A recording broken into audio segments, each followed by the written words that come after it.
Ready to rock and roll? Okay, fantastic. So, welcome to everyone. Welcome to the first tent talk for the day. My name's Jane Sawyer. I'm the manager of Slow Clay Centre, which is on the other side of this tent. And you can find out what we do there, but basically we're a specialist ceramics education centre. I'd like to acknowledge the original owners of the land, the Wurundjeri people of the Kulin Nation, and pay my respects to their elders, past, present and emerging, and acknowledge that the land has not been ceded. Also, in these dark times, I think it's important to know that, to say that, you know, we are grateful for art to keep us positive, and we're happy for this day to go ahead, even though horrible things are happening everywhere in the world. But thank you to our artists. Thank you for joining us and for coming. We do have a range of talks planned for you, but today's talk is about studios, and we'll be revealing 3 studios from these wonderful people. So we have Tian, very welcome to you, Denise McDonald and Terunobu Hirata, and they are really wonderful artists who've been at the Pottery Expo for numbers of years, combined probably longer than the Pottery Expo, but it's great to have you with us today. Thank you, all 3 of you, for agreeing to speak. So I'll start with Terunobu, who likes to be referred to as Terry-san, Terry. But Terry is a Melbourne-based potter who's been working in stoneware and porcelain for over 35 years. He studied at the Warrandyte Potter's Cottage just around the corner in the early 90s. And Terry's work displays an extremely thoughtful approach, combining technical prowess drawn from years of study and close attention to Japanese traditions and mastery of glaze with an fine individual sensitivity. Terry's works with his wheel-thrown forms, transforming them using various methods, including faceting, fluting, carving. Once the form is complete, he then uses straw and ash glazes, amongst other things, to put the finishing touches on each piece. Aiming to create a balance between fine art and everyday function, Terunobu is guided by his belief that the beauty in pottery is not just the visual appreciation, but that after constant usage, its value should be ever increasingly cherished. And I really hope you get to talk a little bit about that in your talk, because it's actually a very wonderful aspect of Japanese ceramics in general, I think. But no worry, no pressure. If you haven't got it in, we'll have questions afterwards. You can ask him. So without further ado, I'll hand over to you, Terry. If you've got, you can turn your mic on. Thank you very much. My name is Terunobu Hirata. You can call me Terry. I'll talk to you about how I turned my car garages into my pottery studio in residential area. Yeah, this is the front side of my house. As you can see, there are 2 garages on the left and a single one on the right. So I have 3 car spaces. Yeah, lucky, but obviously in these garages, no cars allowed. My wife, Keiko, has been asking me when she is able to park her car in one of these garages.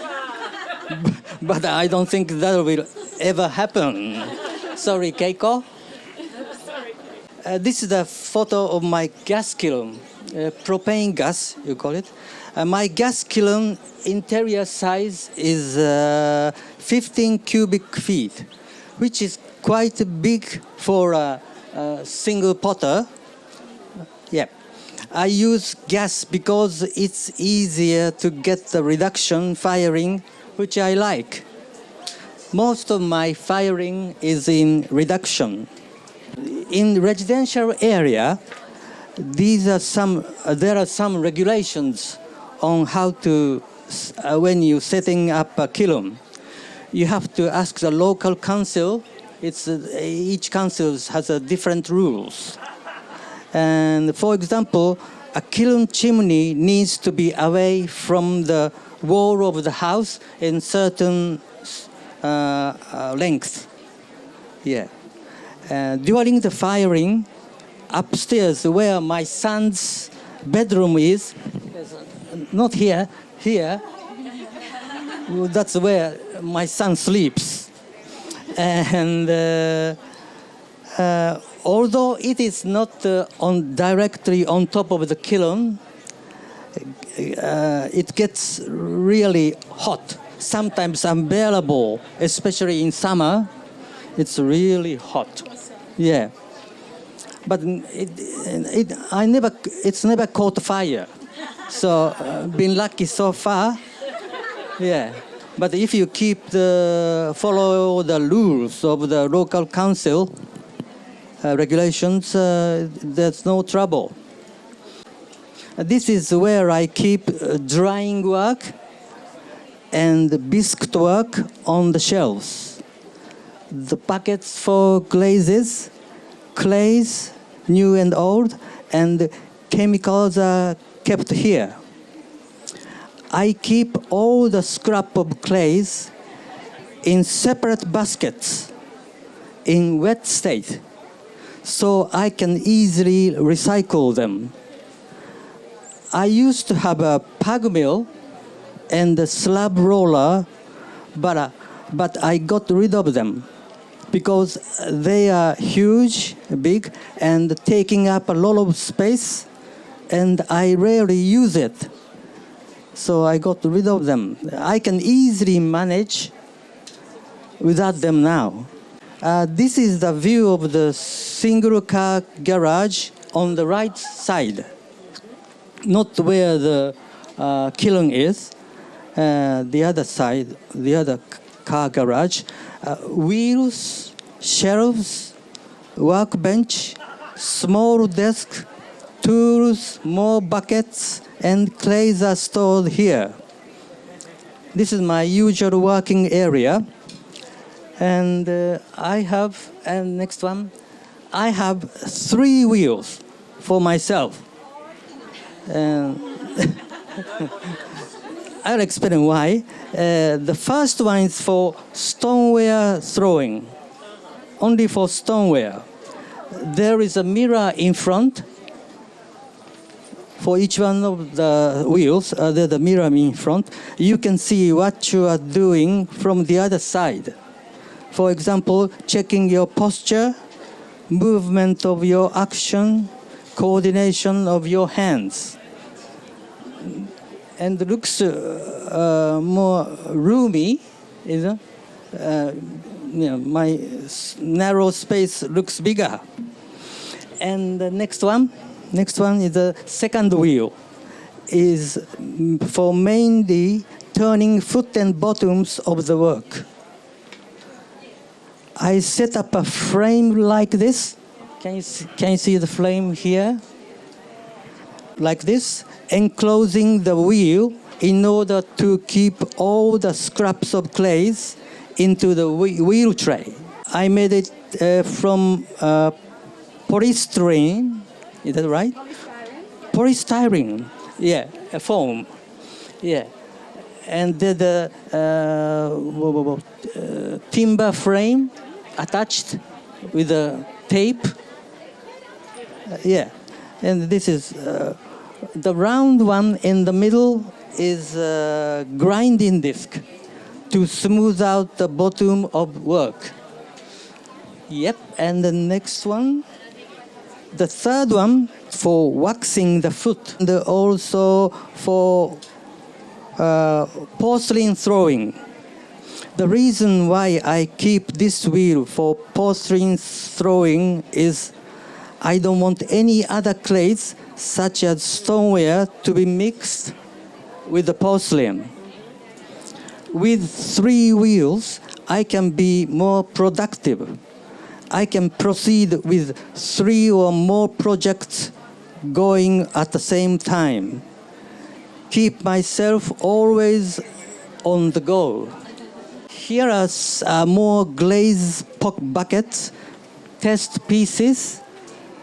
and tools, notebooks, sieves, underglaze, scales, and so on. It looks messy, and it is. But it's my own space. I know where they are. This is a plaster table for wedging. The right side is for stoneware, and the left is for porcelain. I make sure that they don't get mixed. This is, what do you think this is? This is originally my son's baby cot. Yeah, I made myself some, say, 41 years ago. And I turned it's very sturdy with a timber frame.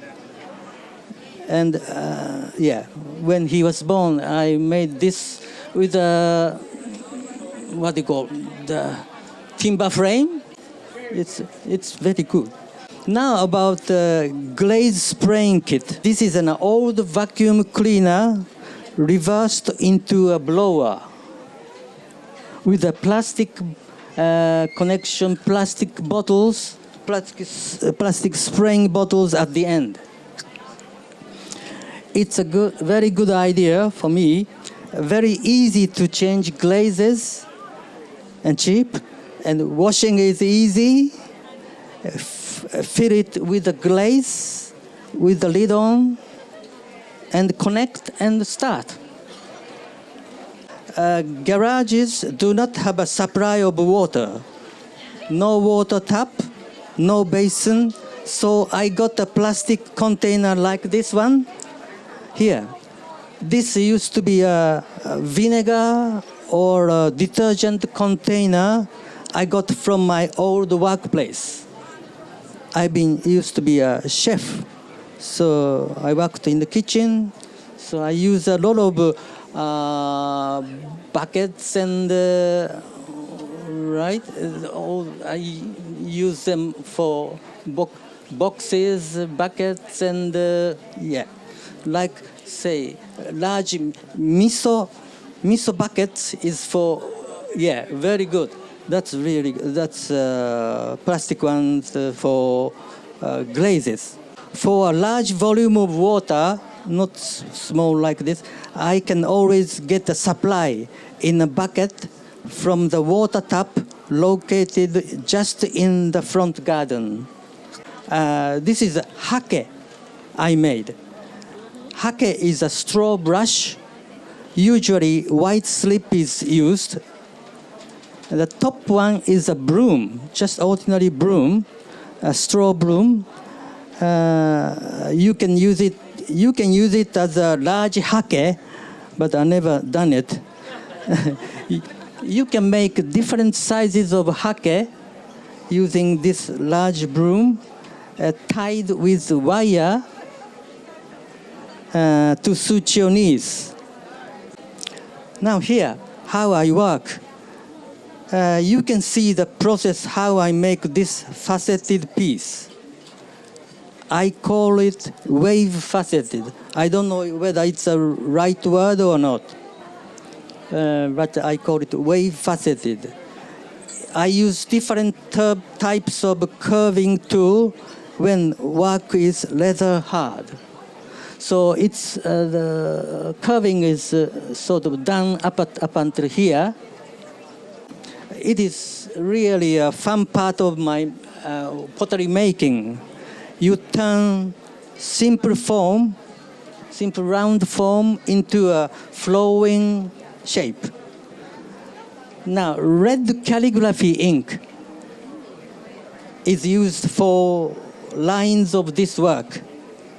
Of course, you can use ordinary black calligraphy ink, which disappears while after firing.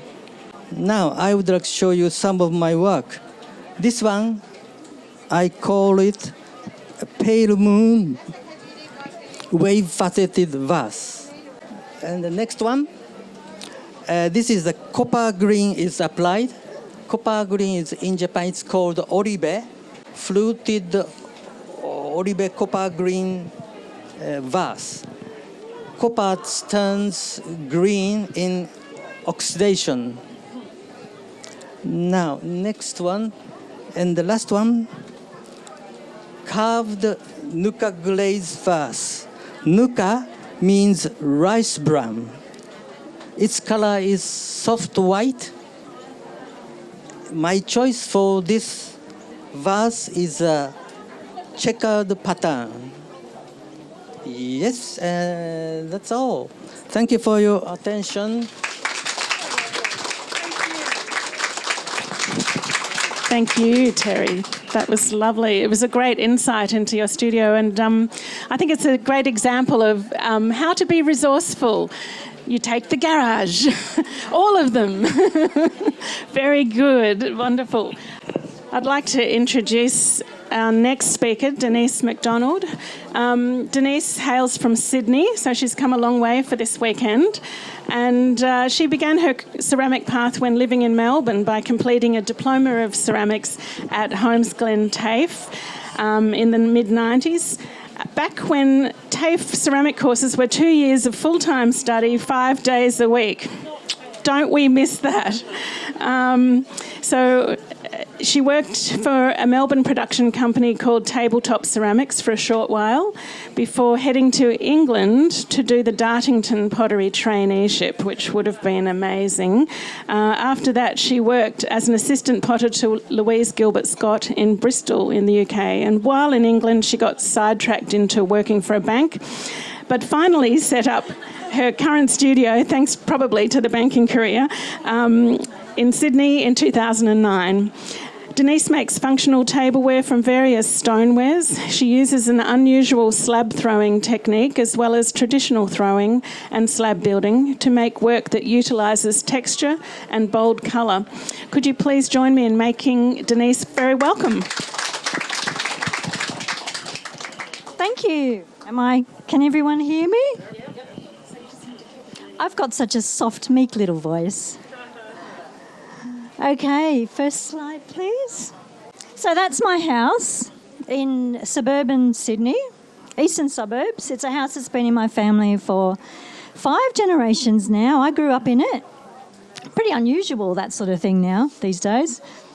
You can see the neighbours are really close by, so it limits the sorts of firings I can do. I just do electric firings. It's on a slope, so it goes down. It's 2 stories at the back, so that's where my studio is, down the back, underneath everything.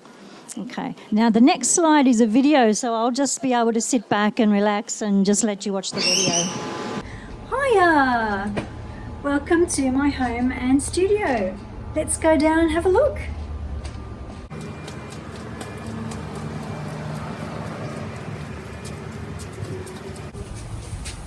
Watch the grapevine.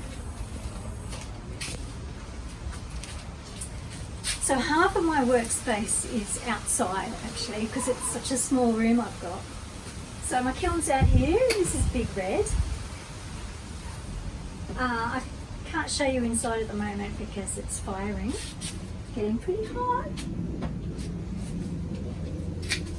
Got some clay recycling going on at the moment, just utilising the heat from the kiln.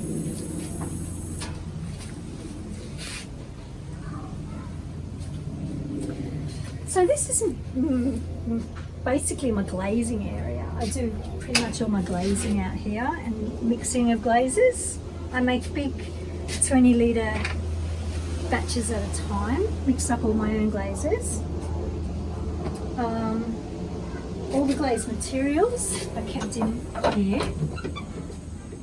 Pass me the camera and I'll try not to accidentally turn the camera off like last time. So all the glaze goodies are kept in here. Okay, there you go, Tim.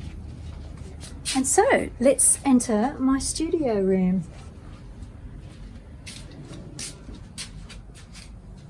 Here we are, this is it, one small space, but it does show you that you can achieve a lot in a small space. Shelving, super important. More shelving. workbench, even storage above on the ceiling.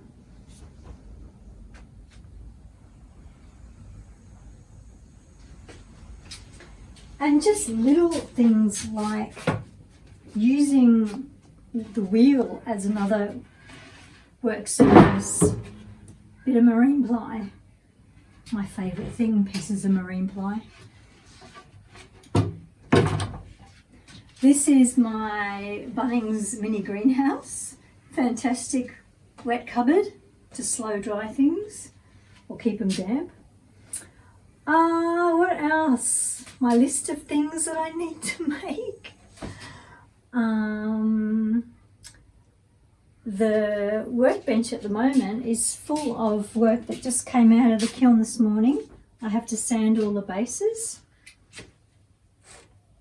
So this work is all on my stool. Come and have a look. Blatant self-promotion, sorry. That's pretty much all there is to show you in this room. Yeah. Come on through to my stock room.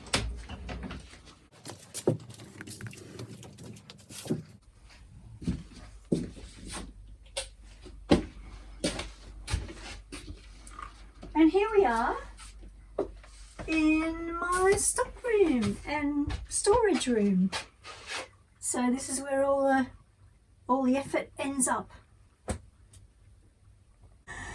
Okay, so that's all I can think to show you. There's not much more to my studio. It's pretty simple. Come back to me. Yeah.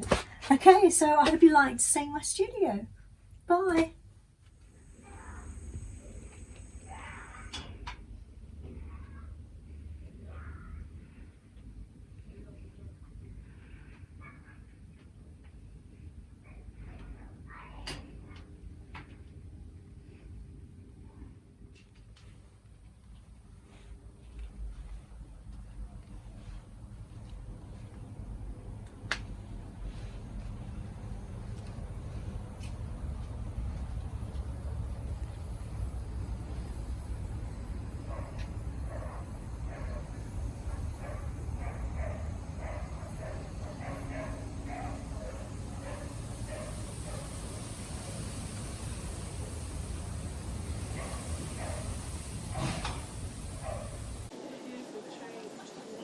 Okay, so it's really embarrassing watching yourself on a video like that. and I ran out of ideas of things to talk about in the video. It's a bit... I've got some ideas now. I can tell you I've got 2 wheels. I don't know if you spotted them both there. One of them was covered under wood. 2 kilns. I run a busy full-time business from that tiny space. Full-time... I earn more than my husband in his full-time job now, so yeah. So I know, I'm making a normal kind of living from it. When I first took over that space, it had 2 massive pieces of my mother's furniture stored in it that I had to work around. So a big old-fashioned sideboard and a sideboard from the 60s that my workbench is actually physically built around. Luckily, those things are out now. But, I mean, the motto of that story is you just work with what you've got. Sometimes you don't have much to work with, but you can actually make it work for you. Okay, next slide, please. Wearboards. I can't overstate the value of a good set of wearboards. They're marine ply, most of them. Others are just from junk piles of dismantled shelves that I found. So I'm really in for reusing stuff and finding stuff. And you can see how my wheel there just becomes another work surface all the time. Next slide, I think. Again, just another shot of all that stacked up. I made the shelving frame there myself, again, just mostly from scraps of timber lying about. One of the uprights for those shelves is my grandfather's, the mast of his old wooden boat really old boat, something that perused Sydney Harbour in the Second World War, So, so a bit of history there. Next slide. And carrying the work around, wearboards make the work transportable. Because it's a small space, I'm forever wasting time juggling stuff around, triple handling things, but the wearboards make that feasible. Okay, and there's an example of how busy the shelves get. I do the odd cafe commission, it might be 100, 200 pieces. And so it gets pretty impossible to move in there. But, you can make it work. Sometimes I literally throw one more piece and I think there is nowhere to put this piece, so I have to stop working there, leave it on the wheel and walk away. Okay, next slide. Okay, this is recycle corner. You can see those two bins behind are the recycling slop buckets with the trimmings and scraps drying on the top. All the clay that doesn't make it to the firing gets to be reused, so there's very little wastage of clay. It works best if it dries out first before adding to the slops, so that's just all the shavings waiting to be added to the slops, and then that slop bucket goes outside into that outdoor space you saw in the video onto plaster slabs to dry out over a day or two, and then it gets wedged back up and ready to use again. No, I didn't say go. Sorry, I made eye contact, sorry. That bucket there is my water supply. I get all my water from a rainwater tank from the garden. I do have a laundry just around the corner that I can get fresh water if I need it, really, but that's the vast majority of water I use just comes from that bucket from the rainwater tank. When it gets too manky to use and full of clay and glaze bits, I take it down the bottom of the garden and pour it into, like I've got a canvas-lined hole in the ground in the bottom of my garden. So the water tends to go through that and most of the other sludge gets left behind. That gets dried out and then I can dispose of it as a solid. So there. Okay, next slide. Just another shot, really, of all that. Yeah, okay, go. Yeah. Okay, my clay storage area. As you can see, at the moment at least, I'm using a ridiculous number of different clays. For a small studio, it makes sense to keep things simple, and I would recommend to anyone with a small space to use one clay, two clays at the most, 2 or 3 glazes. Keep it simple, but not me. No, not me. I'm probably using about 7 clays right now. It's insane. I'm trying to move my firing from cone 9 down to cone 6, but I'm still doing some cone 9, so I've got things all over the place. Yeah, that's it for that. You can move on.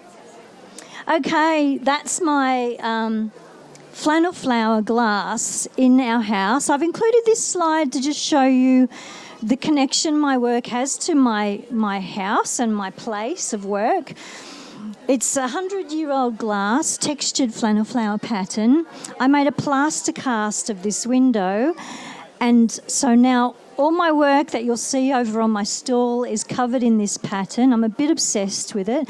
Because it's an old family home, I grew up looking at this glass. It's like a part of me, part of my whole family.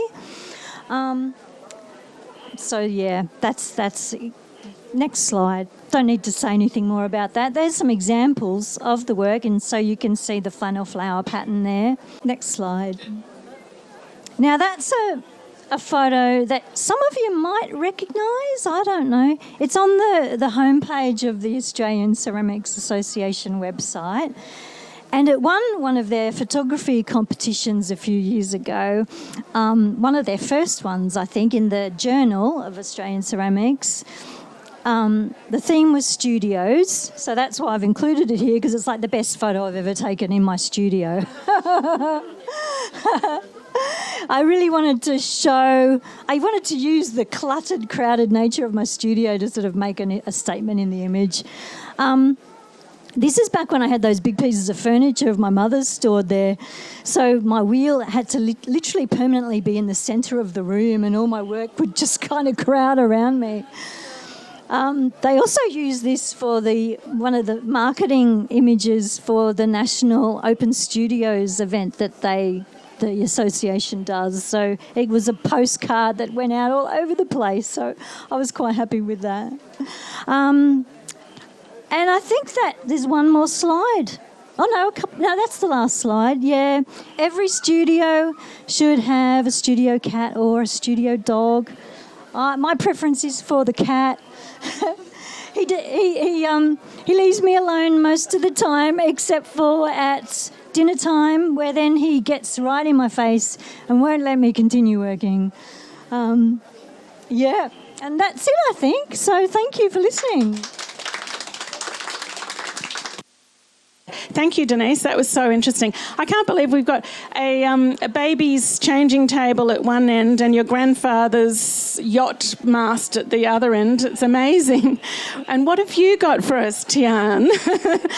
I'd like to introduce Tian Yu to you now. You, who is a wonderful potter. And what stall number? I'll get to the stall numbers later, maybe. But Tian is a studio potter, a diver, and a mad nature lover. Tian was born and grew up in China. She moved to Melbourne when she was 25 to complete a master's degree in landscape architecture. She knew nothing about clay or glazes until she sat at a wheel throwing hobby class in 2014. From then on, she's dedicated herself to learning, practicing, and expanding her ceramic craftsmanship, as well as her art practice. It's like an eagle ray swimming in the oceans. I'd like to hear more about that. During her journey, past experience directs the future outcome in her work. She's gratefully accepting of the influence from her traditional arts upbringing, a tight bond with nature, and the knowledge of landscape architecture design. They make unique, interesting work through her mind and body. Tian continually searches and maximises the distinctive attractions of landscape ceramic ware. Her lust for perfection determines the high quality of her work. She uses porcelain with exceptional studio-developed glazes, and the incorporation of shapes and decorations is the pathway she uses to express the inspiration from nature, seasons, oriental plant folklores, Chinese literati art, landscape, and transient beauty in daily life. Please join me in making Tian very welcome to show us her studio. Thank you. Thank you. I'm really honored to be here because I only done pottery for 7 to 8 years and start from a hobby class. So there's no academic training, system training, but I have a great mentor who's Brian Kidd right there. His name will pop up all the time in the show. Yeah, let's go to the next slide. Yep, so what I'm talking today is about the past studios, current studios. It's still plural. Yeah, and the good companies make a great journey for how I've been here to now today. Yep. My first studio was started in 2015, in a warehouse shared by a lot of hands-on artists like metalwork and inflated a balloon. And we were a co-op rent warehouse because I have 4 days and Carlton Art Center doing throwing, trimming, firing, but I don't have enough.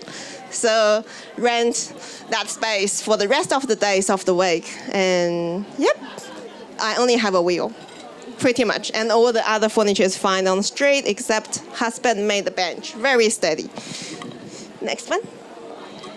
And then in 2016, the Makers Lab moved because of the warehouse was sold to be residents. Old story. Yeah, so we moved and I got the bigger space. I started hoarding equipment.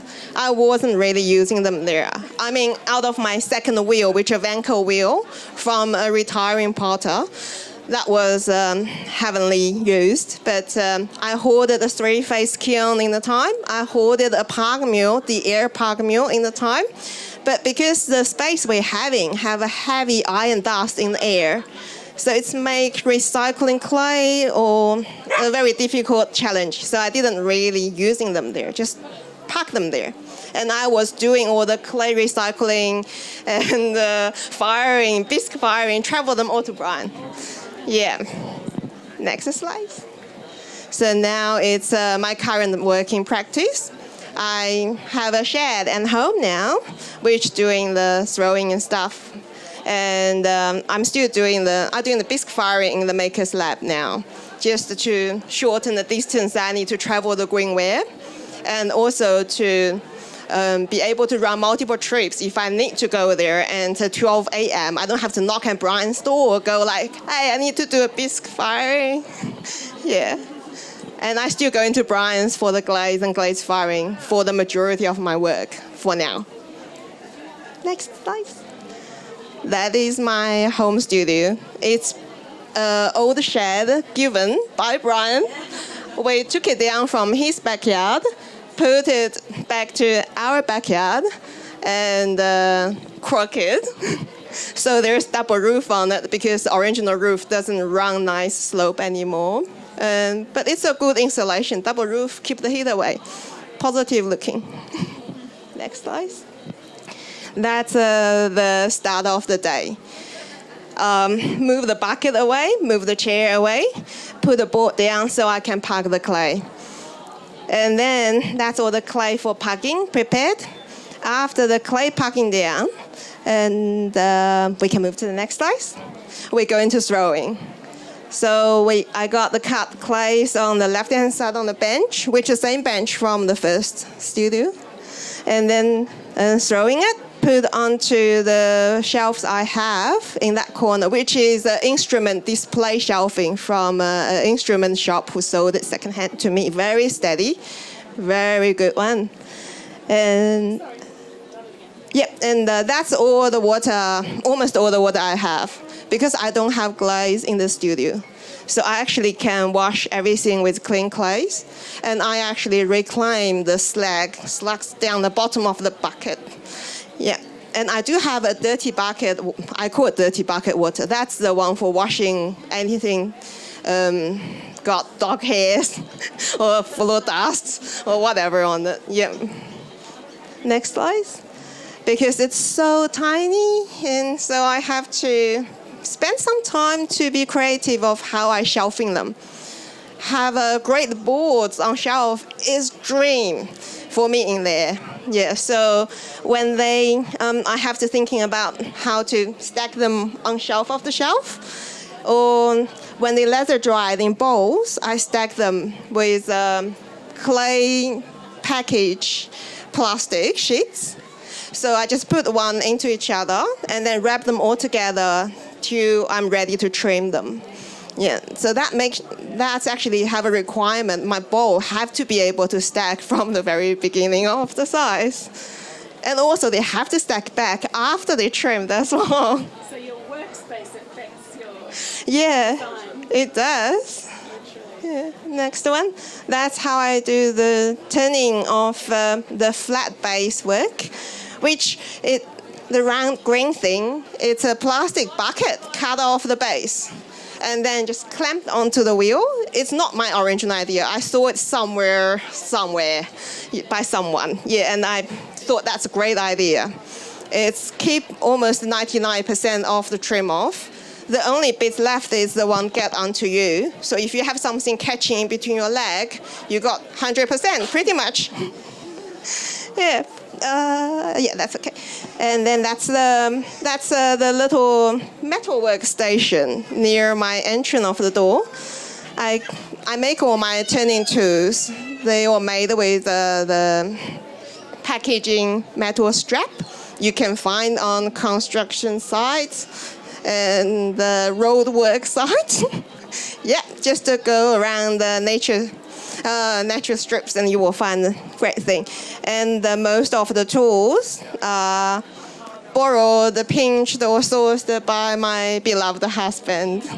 Yeah, and also recently I noticed the lighting there is brilliant because I have the door right here open towards the south side. So I don't have direct sunlight, but I have all the reflecting lights in the studio.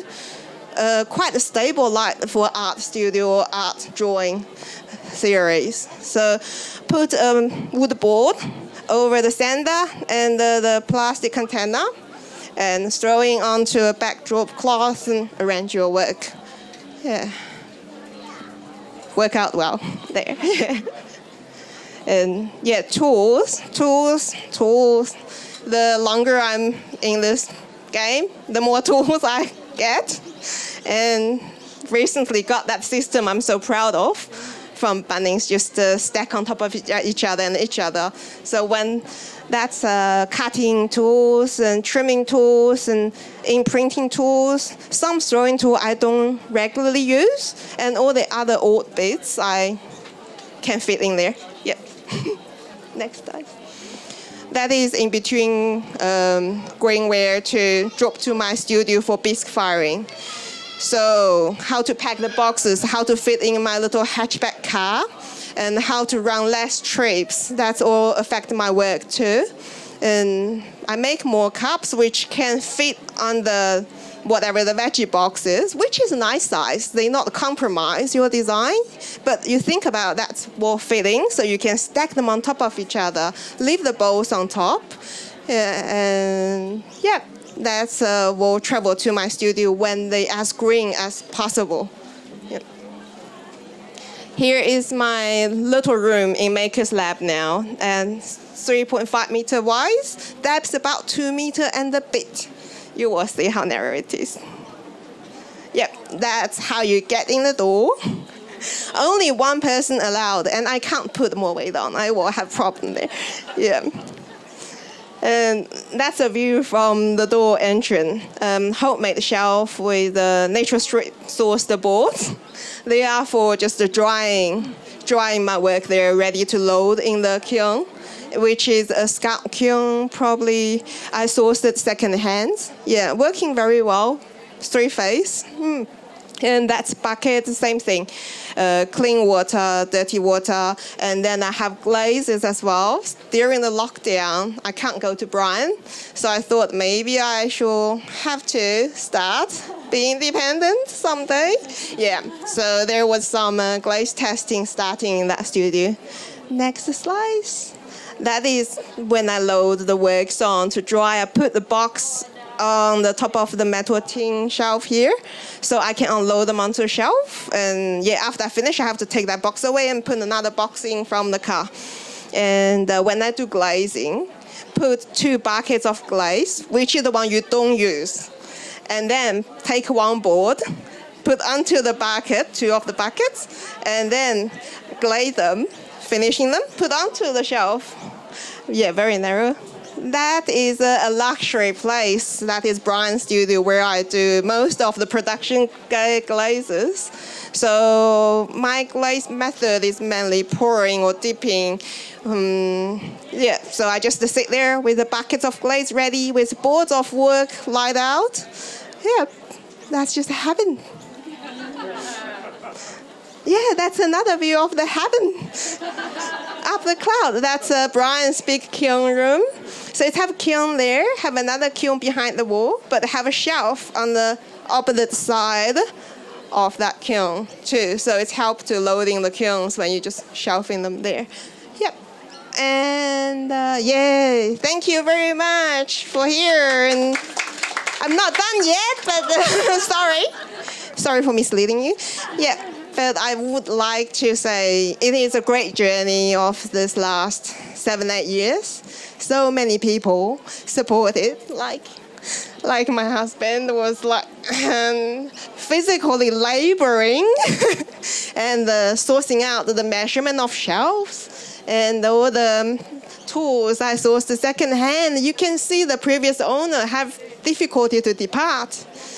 The lady I took the wheel from, it's a pity I can't remember her name. She's retiring. She literally had her tear in her eyes when I was driving away. Yeah, that was heaven. And recently I've been given tons of tools from the potter called Rob. Yeah, Rob Knighton. Yeah, I'm bad with names. Yeah, so that's a very grateful journey, and it's a very welcome community in the potteries. And in the future, we are building our new home, kind of. Actually, he's mainly building our new home and sorts out everything, including the finance problems. I can't help much with that little thing so far. I hope one day I can. Yeah. But that will have a dream studio set up. That's it, and that's just what my current work.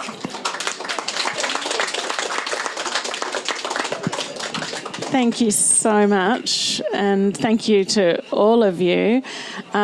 We do have some time put aside for questions from the audience. So how do you get the pattern on the wasted bowl? Or was it a jug? Jug, I think. Yep. Yeah. Okay, well, I made a plaster cast of the window. I roll a piece of clay into the plaster. So I've got a slab with the texture already in it. Then I cut and fold in a traditional slab building way, making darts, pulling them in, a bit like dressmaking, making a dart, pulling it in, shaping it like that. Other forms I throw on the wheel with thrown elements, thrown base. Then I wrap the slab around, stretch it out from the inside on the wheel. So if Tian had 1 metre extra in her studio, how would she use it? Obviously a very small studio, and I found it very interesting to see how your work is designed because of your lack of studio space. But this is a question very much relating to that. How would you use it? Yeah, I would build a shelf for storage of my finished work. Actually, it's in studio, so I can actually build a shelf storing my in-progress work. My husband is building a shelf outside of the shed to store the finished work because they could be more tolerant to the weather. Great. How much does it cost for your film? That's a question I'm dreading. Because, I haven't really worked it out properly, I'll be honest. It's about $5 to $7 or something per firing. So the gas or electric? The gas. Electric. Mm. Yeah. $5 to $7, I think, around about. That's very cheap. Per firing. Or maybe it's more up the 7 to 10 range, I don't know. Yeah, I think so. Do you have 3-phase? I mean, I had to look at my bill, look at the meter, work it out. The bills don't make it easy to know what they're charging you. Yeah. So I've struggled with that, actually. But that's what I think. That's what I'm working to. Maybe I'm making a horrible mistake. You've got me worried now. Might need to up it. It's it's really good to know, isn't it? And it's good to know that you can do it in a basement or in a garage or in a shed somewhere, anywhere that you can scrounge and find your tools, get them given to you, heart-wrenching, or pick them up beside the road even. It's very inspiring. If there are no more questions, I think we'll finish there. If there are any, sing out quickly. No? All right, could you join me in thanking the panellists?